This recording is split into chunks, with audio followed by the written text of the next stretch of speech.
Why do you spend your money for that which is not bread, and your labor for that which does not satisfy? Isiah is speaking in the voice of God when he asked this question, a question from the 6th century BC, but still, unfortunately, quite relevant.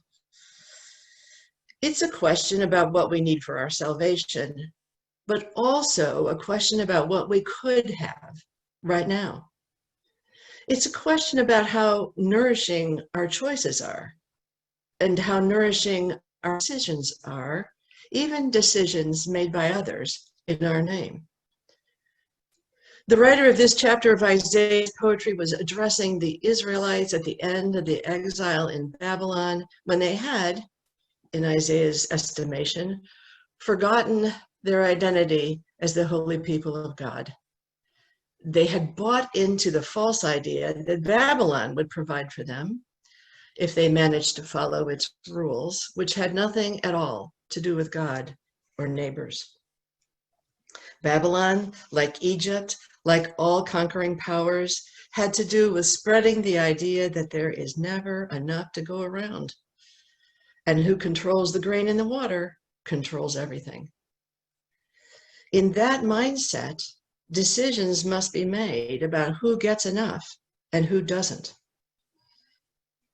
Decisions about who gets the goods are made by people in control of the goods, not the people producing the goods.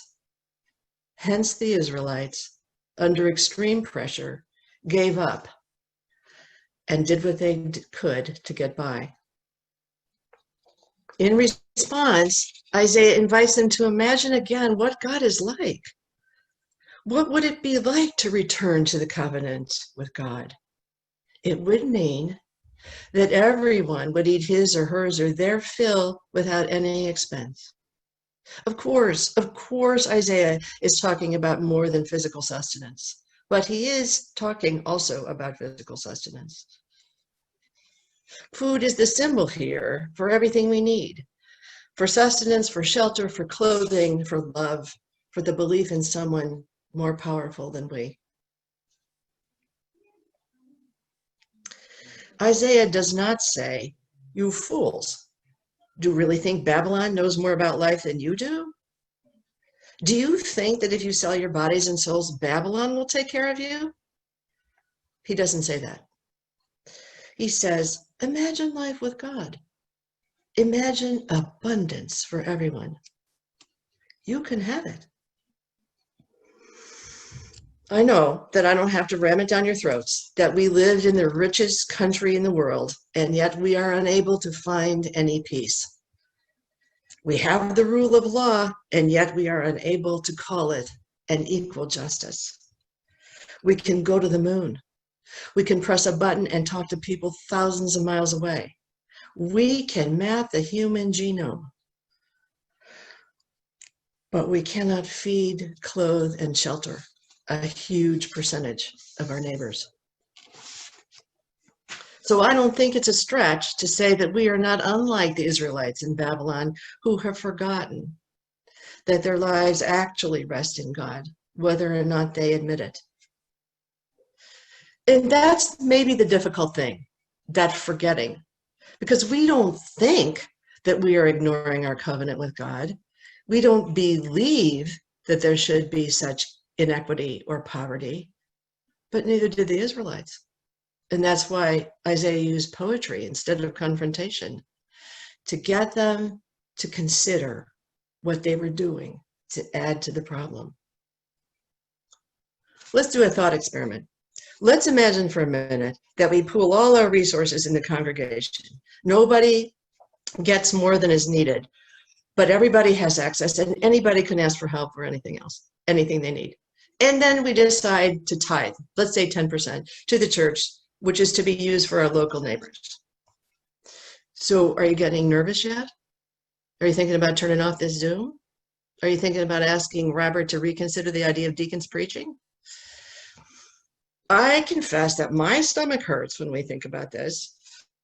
My head starts to get very righteous about how hard I work and how little I have, because there's a disconnect here, right? That's the thing. We can't see the injustice and the lack of neighborliness written into the fabric of our lives. We can't see how our lives don't jive with what we think we believe. It's hard for us to take ownership for an injustice done in our name, but without our conscious consent. Unjust laws, business practices which privilege one part of the population and oppress others, cultural stereotypes passed down for generations of all peoples. These things are deeply embedded in us. We do not see them for what they are, unless, of course, we become victims. But then comes the Gospel of Matthew, and we find Jesus blessing and breaking bread for many people in the wilderness.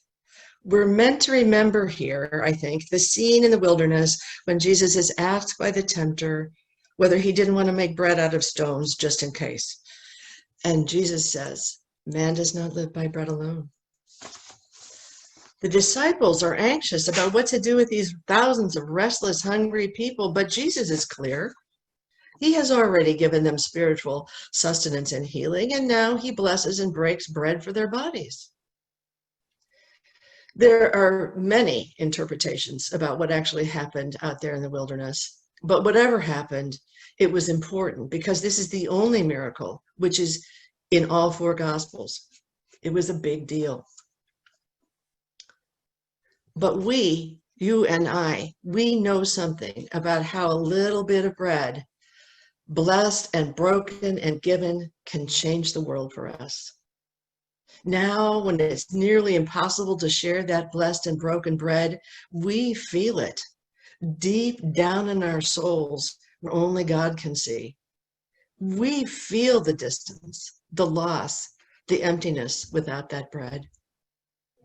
But when I see your cars driving up to the church so that you can be given that blessed and broken crumb of bread, strange as it is in those little safe sealed containers, I know what happened out there in the wilderness with Jesus. That little blessed and broken bread is the wild and crazy mustard seed filling up the world that Mother Mary Ann talked about last week. That tiny, dry token, blessed, broken, and shared, is the way we resist temptation to put our faith in the power of Babylon.